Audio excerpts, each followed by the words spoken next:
Hey everybody, welcome back to another video. Today I'm going to be showing you a retro review figure, and that one happens to be R2-D2 from my favorite wave or line of figures, the 30th anniversary collection. So at this point in time, I'm super excited to be reviewing this because very rarely do I find coined figures that I don't already have. So I basically have all the common 30th anniversary coin figures, and then I'm missing like almost all of the harder to find ones. So the fact that I was able to find one that I don't have, not for a crazy price either, I'm really excited about. So this is one that I definitely saw around like so much, and I never picked up when it originally came out.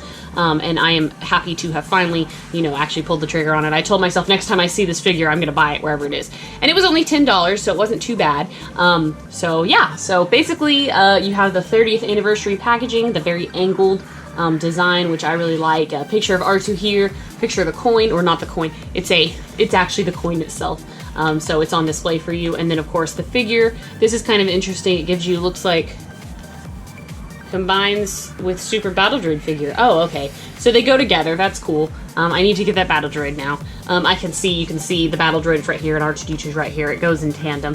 On the back, it gives a little bit more information for R2. There's a picture of the figure, which actually looks fine itself. It looks like he's, blasting off just on his own, and then you add the Battle Droid, and it just makes it deluxe, I guess, at that point. But here's the rest of the wave that you could get, and so I'm really excited to open this figure. He looks really good. I don't have a whole lot of R2s. He looks, let me see, he looks a little yellow, but that's actually part of the paint, so we'll go into that. Let me give this guy an open, and we'll take a closer look at him. Alrighty, so here's R2 outside the packaging, but before we go on to him, I do want to show the accessories he comes with. So obviously you get this very interesting looking flame piece, which is actually really large. It's very cool. The Battle Droid goes underneath here at some point, but this is kind of neat looking on its own. As you can see, it's got like a translucentness to it, which is probably, it helps give it the proper effect. So I really like that. Looks really cool there.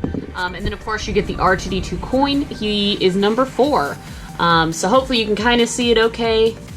On the back it says Revenge of the Sith, of course. So pretty cool. It might be a little too reflective. I'll kind of try to move it around so you can maybe see him. R2-D2 himself is really neat. He's got a lot of like damage on him, and he's got different coloring because when he is on the rocket flames, it's kind of reflecting onto his body. His middle leg is very loose. These actually come off. His little booster engines come off, so you can have him drive normal, except there's no little cover for it, so just be wary of that.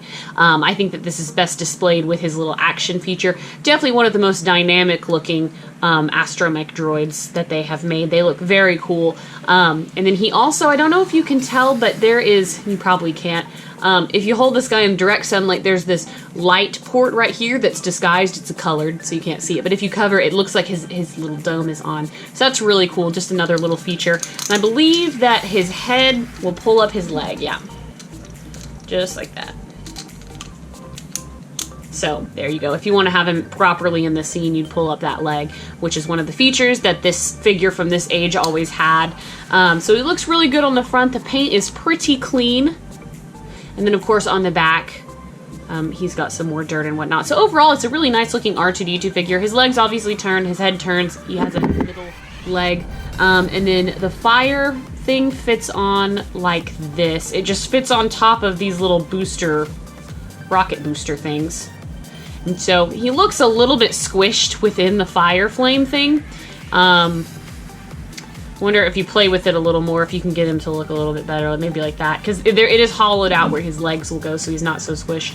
But overall, it looks really cool. It's a very unique figure, very unique R2-D2. So I think overall, he's got a really good effect going. He's super cool. The 30th anniversaries were some of the coolest figures that Star Wars released, especially if they were doing a character they've done a couple times. They gave him like a really neat feature to him, and I think that they really did a successful job with this R2-D2, and it's just one of the reasons why the 30th anniversary is one of my favorite lines. Let me know what you guys think in the comments below, though. I hope you enjoyed this video. If you ever want to see more retro reviews, I do have a playlist on my channel under retro reviews, and it's going to be all of the figures that I've reviewed that are considered older or no longer for sale, and so that ranges from the very beginning to vintage to all the way up to, I think my most recent ones was like Clone Wars. So there's that, and if you're interested, you can check that out there. But as always, thank you guys so much for watching, and have a great day. Bye.